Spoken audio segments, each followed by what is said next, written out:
Welcome to the Ian Bousfield Experience. I'm glad you're here. This series of podcasts are just things that come up in my mind when I'm thinking about playing, when I'm thinking about teaching, and general thoughts about music. There are some things here that I hope you'll find really useful. And don't forget, if you've got any comments or if there's anything you want to discuss further, go to ianbousfield.com. So here we are with the first in the series, Heroes of Pedagogy. And believe me, there aren't going to be many of these. I'm selecting the people who have either had a huge influence on my life or I consider to be masters of their craft. And it's no coincidence that the first person in the chair is my colleague and ever increasingly good friend, Rex Martin. Thank you, Rex.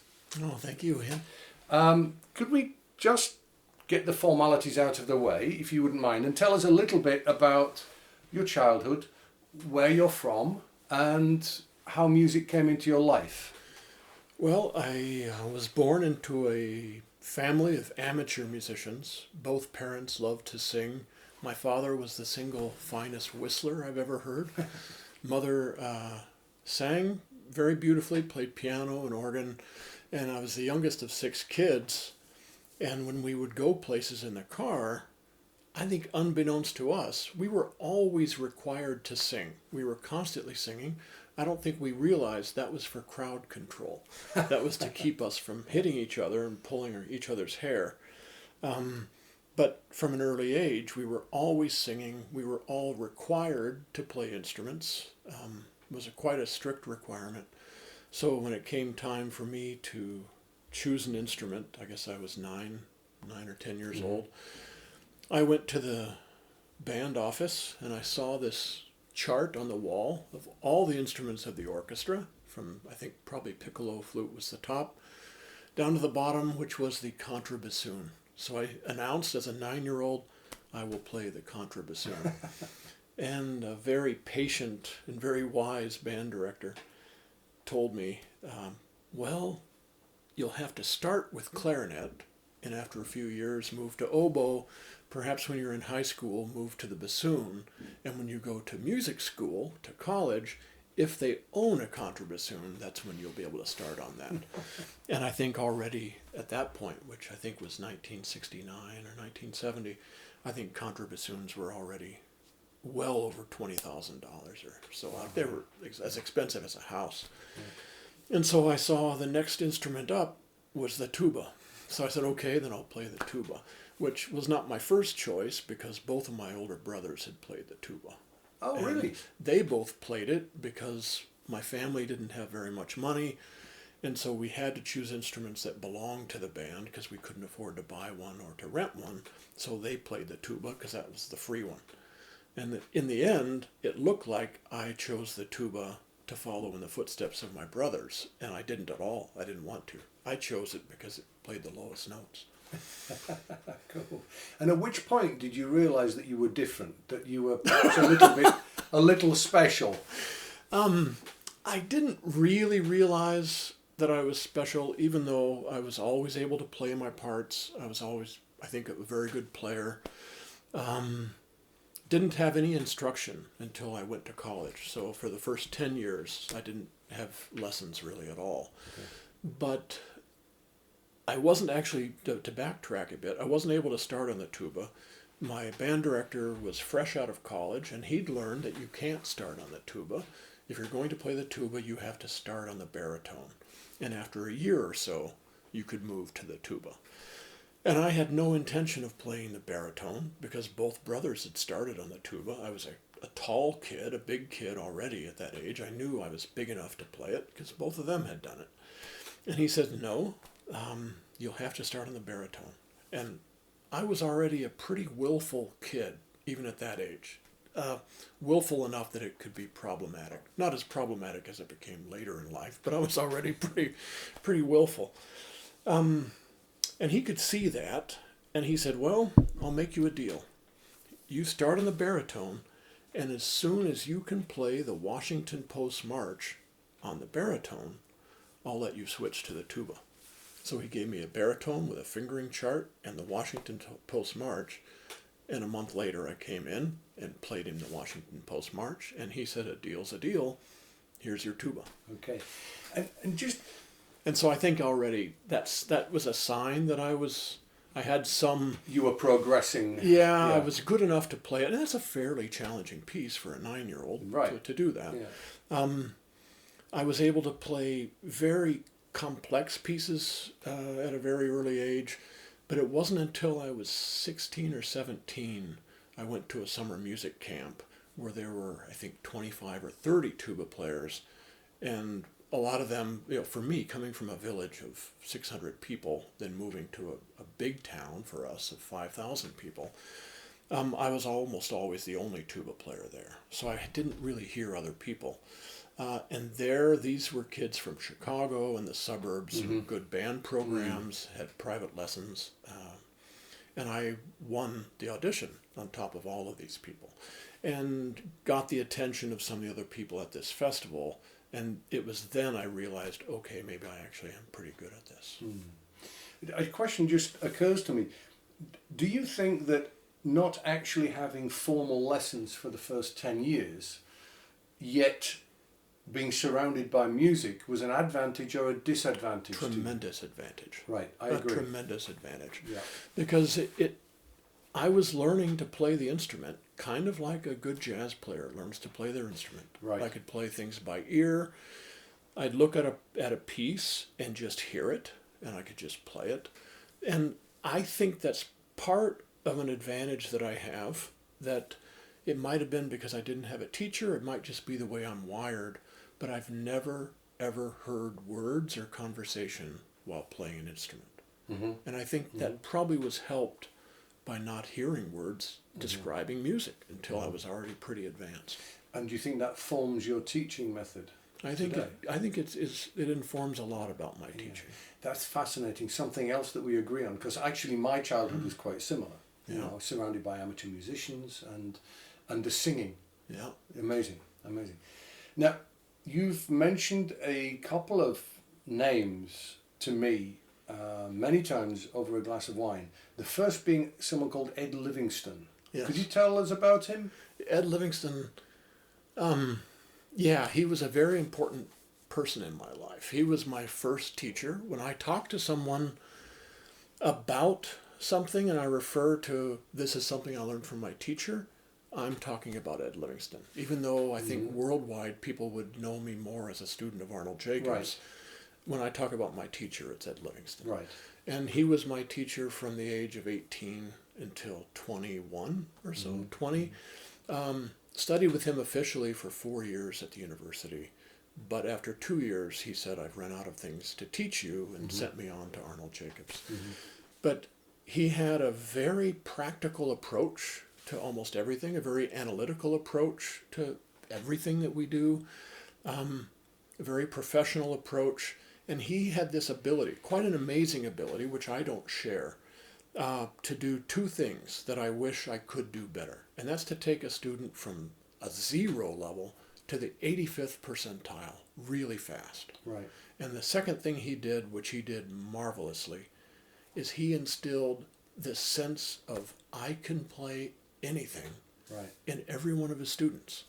Every one of my colleagues at school always felt that, we could play anything. Yeah. He gave us confidence. Were there any sort of like take-homes that you could share with us as to how he went from 0 to 85%? It was almost strictly based on etudes. He had a good ability to hear where somebody was and which book they should start in, and then gave us assignments. And he would give me assignments probably before he got to know me better and knew my quirks. He probably thought, okay, I'm going to make assignments until the point that he can't complete these assignments, which was a limit I doubt he could have found. Because if it was assigned to me, I was going to do that work. Right. And he did. Like he would assign things from so many books until he realized, I've run out of books and I've run out of things hard enough to challenge this guy. And he thought, okay, you're ripe, you're ready, go forth into the world. And that was after 2 years. but I find so often the selection of the challenge for the student, Yeah. like you said, selecting absolutely the right next step is really difficult. Yep. I actually also find that very difficult. Yeah, me too. I It's have not to one work of on my that. strengths. Yeah, And for solo literature as well. Yep. That was not, for solo literature, I would say he did something, one of the few things I would characterize as a mistake in his teaching with me. He assigned a solo for me to play that addressed a weakness that I had, a really specific weakness at that time. Right. That if you kept that weakness, this piece is going to suck. Well, that wasn't the right approach for me because my weakness wasn't turning into a strength. It was just embarrassing me that I sounded bad on this piece. Right. And it didn't help that I really thought the piece was not a strong piece. It was not a good piece. It's still not a good piece, but it's kind of an important piece in the tuba history. Right. And he wanted me to play it. And I eventually worked it up and I did play it, but I told him, I just don't even like this piece. Yeah. And I later worked on that weakness with Arnold Jacobs, and it turned into one of my strengths, one of the better aspects of my playing. But I didn't have it yet then. And that has informed me to this day that I usually assign etudes really, really exactly. Like, this is what I want you to do. Do this, do this, do this. And I let them choose their own solo pieces. And it probably came from that. Yeah, yeah. That's kind of also another similarity, I guess. And did you hit it off with Arnold Jacobs immediately when you went into his studio? I'll have to think about that. I would say no, only because I was so intimidated. Right. And it was years before we actually developed a friendship. Yeah. I hit it off, immediately, or after about 20 seconds, in terms of, I want to learn from this man. Yeah. He began, I can remember my first lesson quite clearly. I played a selection of quite virtuosic music for him, really thinking, I'm not here to learn anything. I'm here for the professional contact and to be able to be a freelancer in Chicago. That was kind of the idea in my head. I was pretty confident at that point that this was going to be things that he might never have heard before. And the more I played, the more effusive he was with his praise. He told me I was the finest tuba player he'd ever heard. I had more technique than I would ever need to have, complete range, great virtuosity. And then he said, but let's work on your tone. And I felt like, what? Everyone tells me I have a nice tone. Yeah. I thought I had a nice tone. And he saw the confusion in my face. So he said, here, give me your tuba. So I handed my tuba to him. He put his mouthpiece in it. He played 4 or 5 notes. And I sat there with my mouth open thinking, yes, let's work on my tone. Yeah. I want to sound like that. It's Yeah. a sound that I can still hear in my imagination, like it were just now. And I then worked for another 6 months of wanting to make that sound before I even scheduled another lesson. Yeah. I still remember the first note that Dudley Bright played for me in 1978. Yeah. I can still hear it. Yep. I'm still trying to make it. Yeah.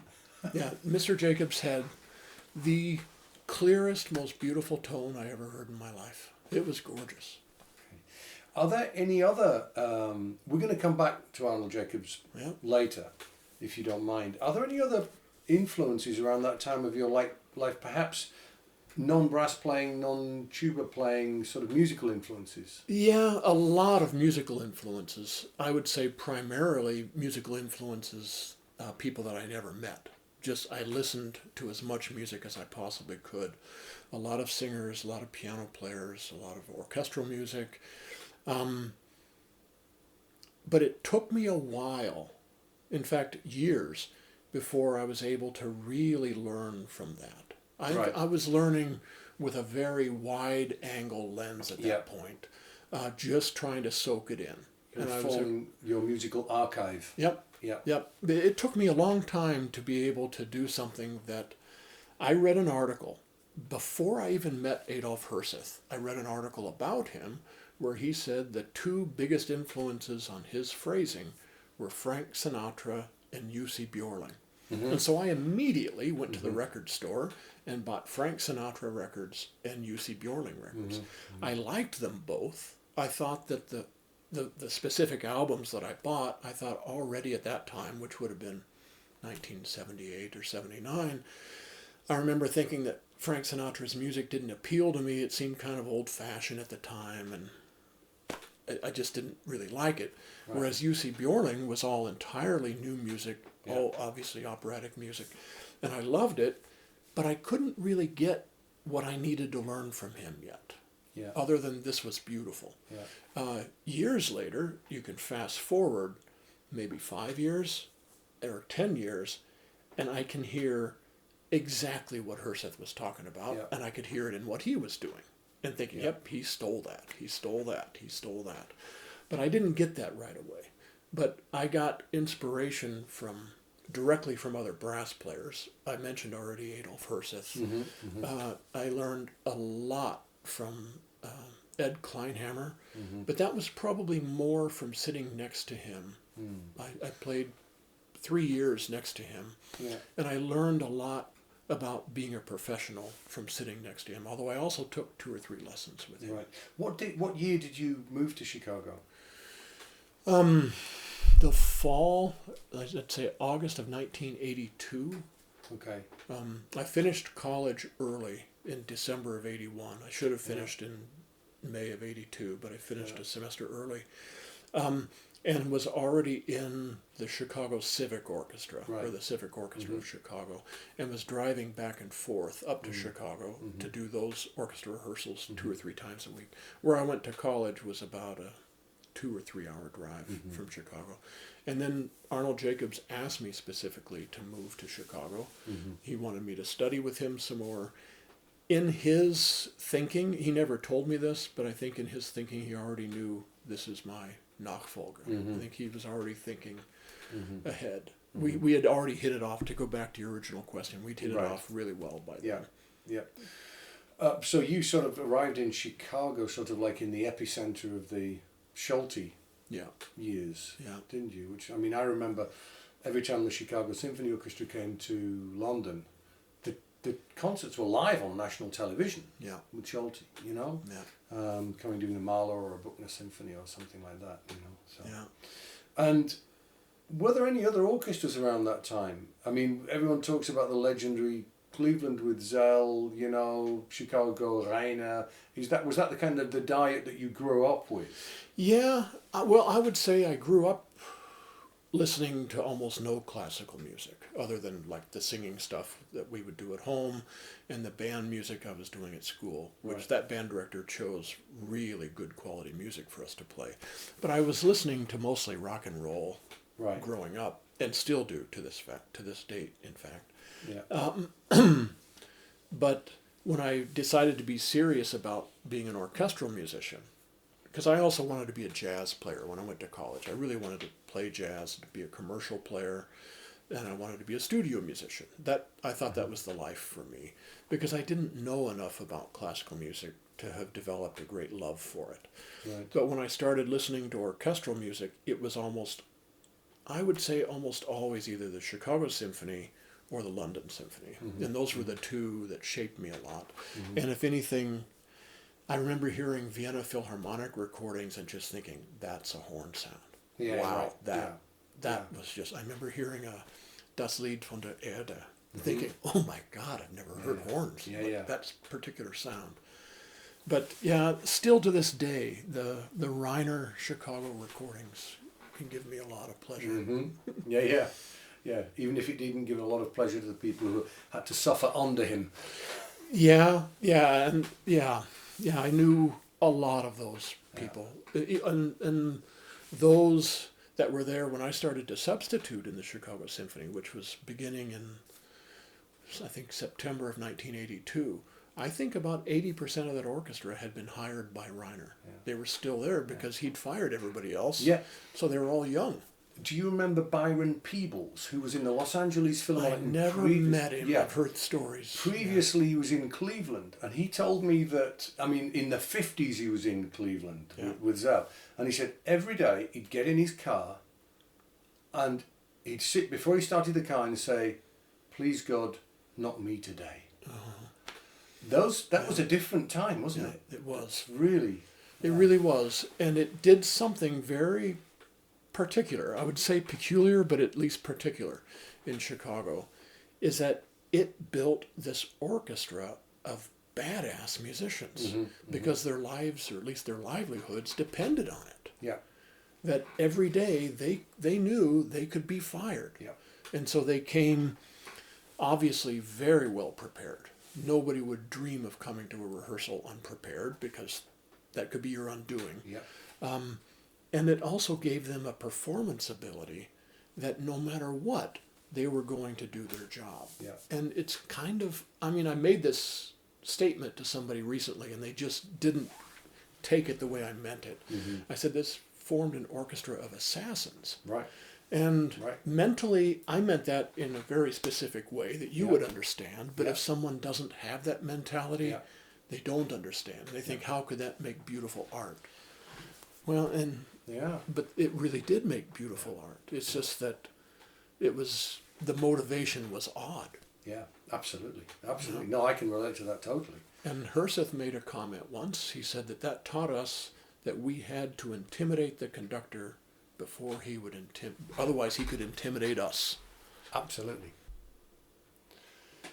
Rex, time to move on to Rex, the pedagogue. Never mind what you learnt from other people. Let's look at you now as a teacher.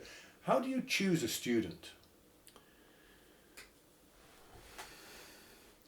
That's a difficult question. Right. Because I don't often have like such a large number of students to choose from that I would be able to choose my dream student. In my best years at Northwestern University, there were probably 30 or 40 students would audition for maybe 3 or 4 spots, which then I could be quite choosy.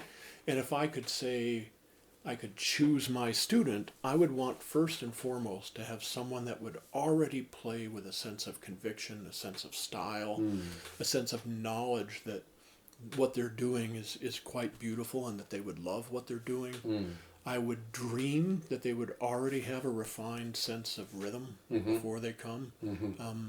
In fact, for a long time, as part of the sight reading for students, and I didn't care if they'd seen it before, it was a page out of the Blazevich book of just a page of dotted 8/16. Right. And if they could nail that, I thought, okay, this just saved me a lot of time. Right. So I would love for someone to have that kind of precision, or even a love of pursuing that precision in their playing. It's great if they already have full range. If they don't, it can be developed, but it's nice if they've already got it. If they don't have a beautiful tone, that usually doesn't worry me because we can build that pretty quickly. If they don't already have a great knowledge of literature, that doesn't bother me at all. No. Not at all. No. And I don't like the idea of requiring students auditioning for me to all play the same piece. Well, I know some colleagues that do that because I think it's because they're just lazy bastards. Yeah. Well, everyone's got different strengths, haven't they? I mean, and I want to hear what they do best. Yeah, right. Yeah. And I'm already going to hear what they don't do well, probably before they start their piece. Yeah. I don't really care about that. I want to hear what they do well and what they think they do well. Yeah. What I try and do now, what I'm working on is, I realise that I don't always take the best player. Yeah. I take the ones who get better. Yeah. So I like to meet them before and see if the work that we do together has a good effect on them. Because I mean, I'm sure we both had the experience of taking a fantastic player who comes in fantastic and they go out fantastic and they haven't actually got better. Yeah. For me, I really, really want to work with them a bit, so to see how we get along. And Right. I think that I'm able to adapt my teaching style for almost anybody and for almost the way almost anybody would learn, but it helps if they're good learners to begin with. Right. And in a short lesson, maybe a 30-minute lesson, I can judge that pretty well. Yeah. I can also say, and I guess if anybody ever wants to study with me, be on your best behavior, be on time when you come, Yeah. because in my mind, I'm choosing someone that I have to spend an hour alone with them every week for Right. the next several years. Yes. I want them to be eager learners. I want them to be self-motivated. I wanted them to be hard workers. I want them to have a rather neutral odor, Yeah. put it that way. I don't want someone to come in loaded with perfume or smelling. All the opposite. Yeah. Yeah, and I want someone who actually already listens.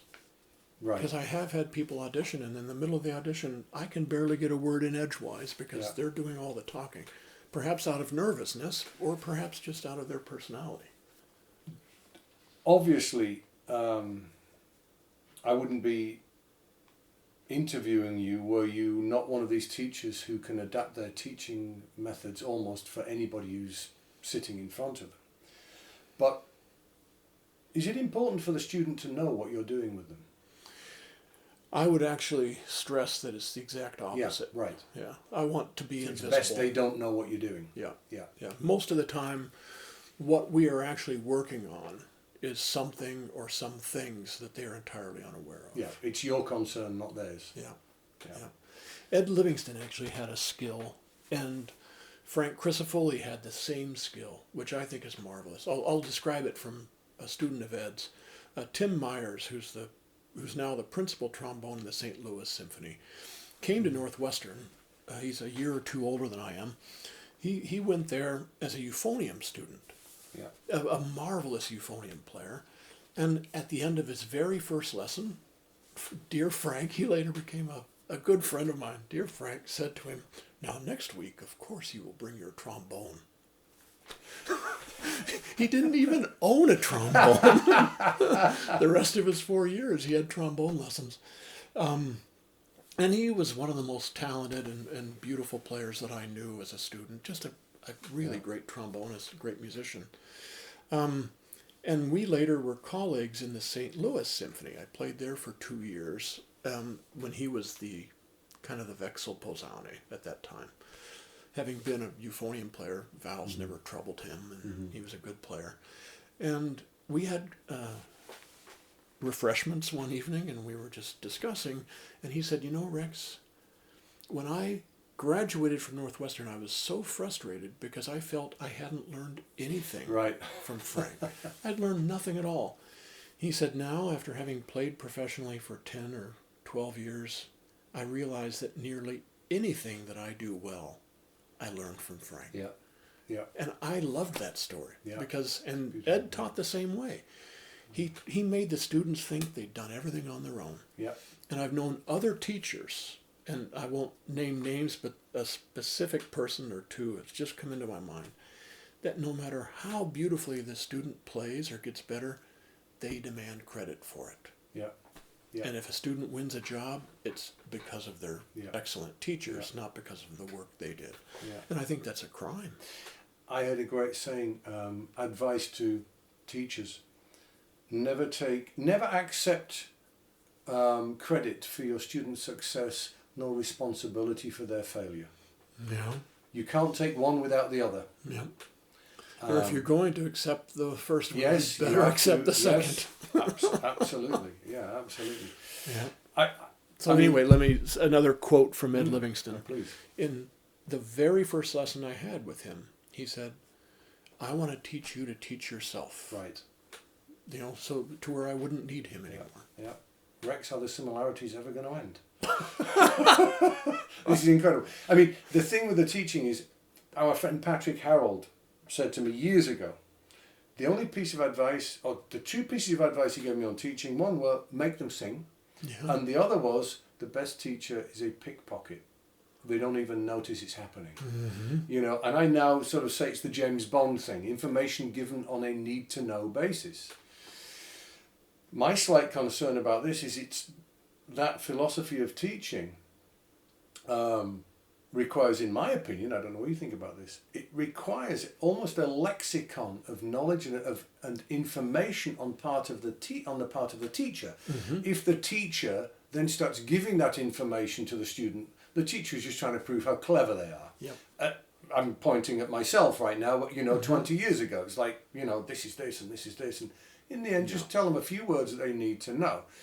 The danger is that there are a lot of people who finish up teaching thinking, well, my teacher never really told me anything, so I'm not going to teach my students anything either. And that's dangerous. Yeah. Yeah. All right. Rex Martin, scales. Yep. Which one you want? Tell us about them. Give me a trombone. I'll even try it on a trombone. That's a racing bike. You're not going to get one out of it. So scales. Where do scales fit in your big scheme of things teaching? They fit in a way that I wish I had been taught this way, because I had to learn scales as scales. Yeah. So I could play them in juries and I could perform them all, and I learned all my scales and still practice them to this day.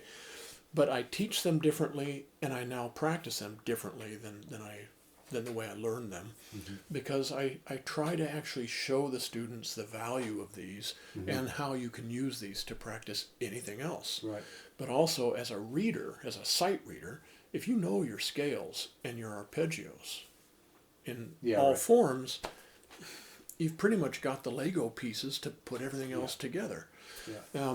But if you want to work on range, that's a pretty handy thing. Use your scales to work on range. You want to work on dynamics, do it while you're playing your scales. Yeah. You can just, like one of my colleagues and friends, Gail Williams, who teaches horn at Northwestern, she says for her, the Cope-Rush book is the greatest book to take on a tour, on a concert tour, or an orchestra tour, because you can do anything you want with any one of the etudes and work on whatever you need to work on. Right. And I agree with her. Yeah. I use different books for the same thing, but scales can be done the same way. Yeah. I consider myself quite a lazy bugger, but I do play, and every major scale and arpeggio in broken form every day. I do. Yeah. If I only have 45 minutes to practice, that's all I do. Yeah. And by the way, once I learned all of my scales, it's just like almost anything I learned in music theory. I got them eventually to the point where those informed my subconscious. They're just part of my instincts, and so I no longer think about them. And I don't think about it as a pattern of fingerings. I don't think of it really as scales. These are just little melodies. Right. And I'm sure you've played it. I know I've played it way more times than I wish I had. And that's the Tchaikovsky Nutcracker in the Pas de Deux. I have played it a lot, yeah. That beautiful, drop-dead, gorgeous melody. And Tchaikovsky's famous for writing beautiful melodies.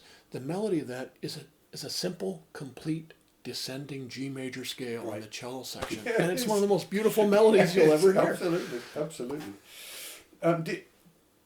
When I was a kid, I didn't learn the notes to scales. I'd have to reverse engineer to work out what the notes were. Yeah. I mean, I'm not stupid, I can work it out, but I learnt tunes, starting on certain notes. Yeah. Can you go along with that? I will say something quite self-incriminating. Again, back to that very first lesson with Ed Livingston, which was my first lesson of any sort, right? And remember, I was a good tuba player. I could play almost anything at sight. I played some quite advanced solos to gain admission to the school, played a 4 or maybe even a 5 octave chromatic scale for him, which is as much range as I have today, I'm sure. And in the very first lesson, he said, there were 2 things that stick out. One, he said, well, warm up a little bit. And I said, well, what would you like me to play? I'd never warmed up. I didn't know the concept of a warm-up yet, but I could play. He said, well, play a B-flat scale. Because I was playing a B-flat tuba.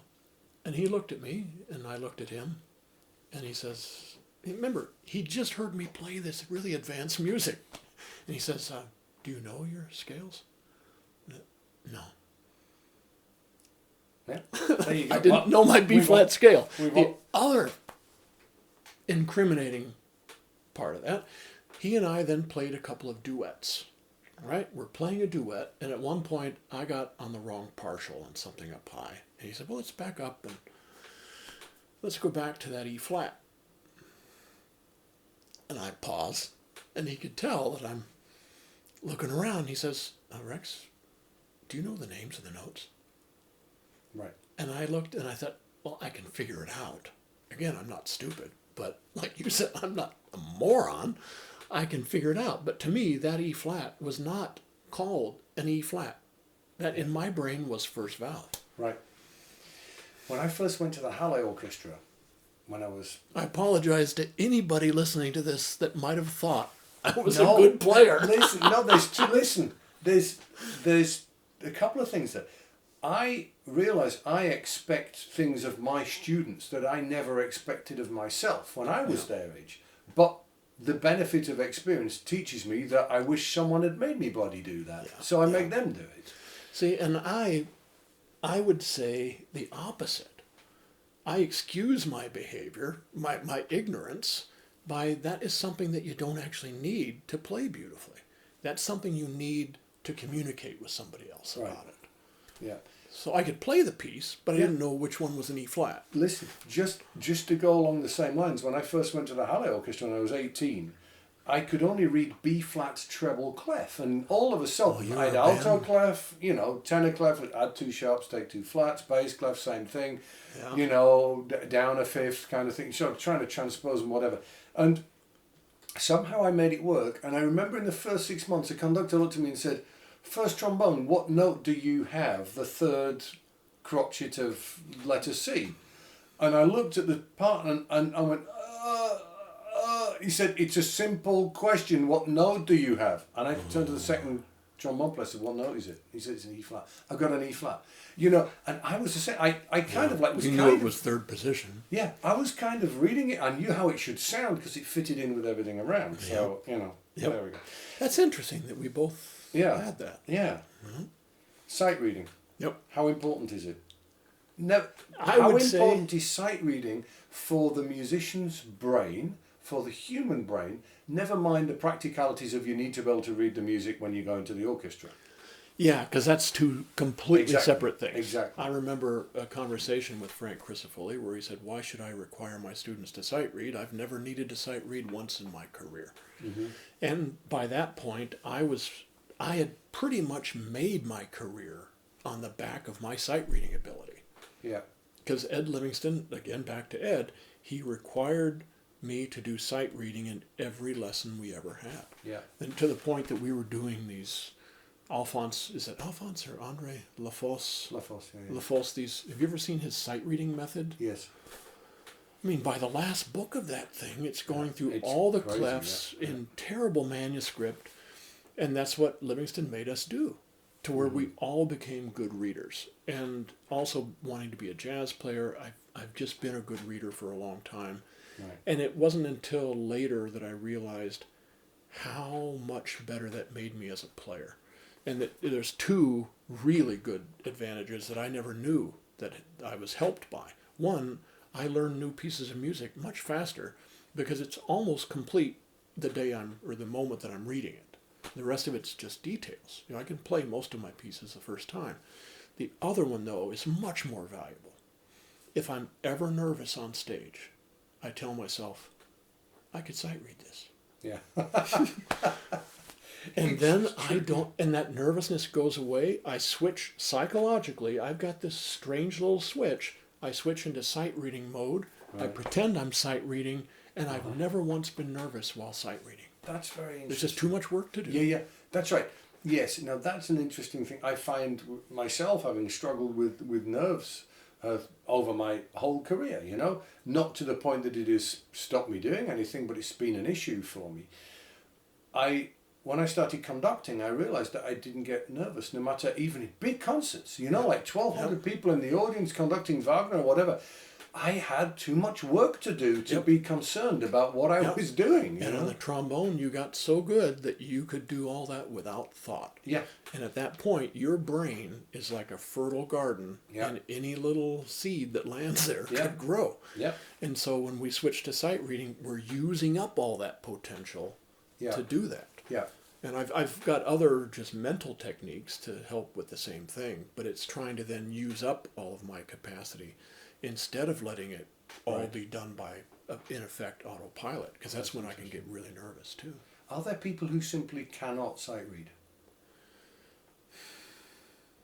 I've never known anybody. Right. I mean, let me put it this way: I've never known an advanced player that couldn't. Right. It's the same as students with bad intonation. I don't know any. Yeah.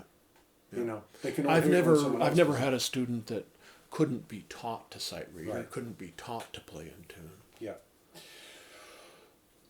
Embouchure. Yeah. How important is it? It's crucial. Because Yeah. without an embouchure, we don't Yeah. get any sound. That's a loaded question. It because is. we could Heavily loaded. Well, I mean that by we could unload it, unpack it into several Right. topics, subtopics. The actual embouchure itself is necessary to make a vibration, and to make a vibration, we obviously have to do that. But it's not something, back to what you were asking about before, of bringing things into the consciousness of the student. I wouldn't say I never, but I would say I rarely ever bring it into the consciousness of a student. But having said that, by various means, I've probably changed the embouchure of every student I've ever Right. had. Yeah. But I would say so far, and I've been teaching at the college level for 35 years or more, I've never once made it clear to the student that that's what we're doing. I occasionally run out of ideas with, really very rarely, what I have to say to a student, look, here's a mirror, you got to do this. It has to look like this. Yeah. I'll say, these are all of your favourite players. Yeah. Let's look at the similarities in their embouchures. Let's look at the characteristics of it. Yeah. It is not a coincidence. Yeah. Those people all have basically the same looking embouchure. Yeah. And like you say, you try and do it without them even knowing on the occasion. Yeah. So that again is the need to know basis thing, isn't it? Yeah. Just because a teacher is not mentioning the embouchure doesn't mean to say he's not working on it. Yeah, but there are so many ways of developing it that an easy way to think about it, if someone that's listening to this podcast is a player or a teacher, there's an easy way to look at this, that when you are learning to play something new, any piece, if it's a B-flat scale for the first time, or if it's an advanced new solo that you're working on, your embouchure will need to function correctly to play that piece. But that embouchure, 99% of the time, will be developed to play that piece by playing that piece. And if someone is playing, as an example, a tuba player, playing a Prokofiev ballet for 2 weeks, they've got a very specific embouchure that sounds good for that type of playing. But when they then have to go play a set of Berlioz overtures and do that for a week, they've got a really different setup for that. And one doesn't work very well for the other. And in fact, the problem is not having the right embouchure for playing this piece. The main difficulty is to go directly from this piece to that piece to this piece to that piece, which is what someone has to do in an audition. Right. But you rarely have to do that professionally after that. And for me, that's an entirely separate technique that can be developed. But initially, you want to develop the best sound that you possibly could have. If someone has what would typically be considered a problem with their embouchure, for me, that's not an optical problem. It's not because it looks funny. It's because they have an embouchure problem if there's something that they can't play well. If there's anything that they just can't get the right sound, that's an embouchure problem. But I don't tell them that. No. But we develop by developing the ability to make a good sound in that style.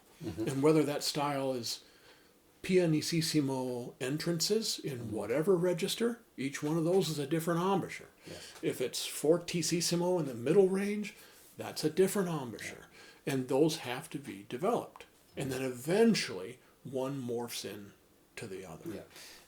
Optically, I thought you put that wonderfully. Optically, the embouchure is not going to look that different from the outside, but internally we know the tiny adjustments that are happening the whole time. That to say, is it important to have a good embouchure, is actually not very accurate. It's actually important to have quite a few. Yeah, yeah. I mean, for me, the obvious one, and I've said this to people a lot, is that what drove me crazy in Vienna was playing in the orchestra and playing as a soloist is almost like playing two different instruments. Yeah. Because the setup was just different. Yeah. And one wouldn't work in the other. Yeah. I remember doing one night, I remember doing a 2-hour recital of really tough stuff. And I had to fly back to Vienna the next day, and my face went on the first page of Parsifal. Mm-hmm. Inside about 8 minutes. Yeah. You know, gone. Just a different setup that I had, and those muscles had been resting for the last couple of weeks. You know. Yeah. And one of my few, actually, but one of my real tuba heroes was John Fletcher, who of course was the tuba player in the London Symphony Orchestra, and became a friend of mine, and was a real inspiration for a lot of what I did and a lot of what I continue to do. Yeah. He was also probably the single most intelligent brass player maybe that I've ever known. Certainly one of the most intelligent that I've ever known.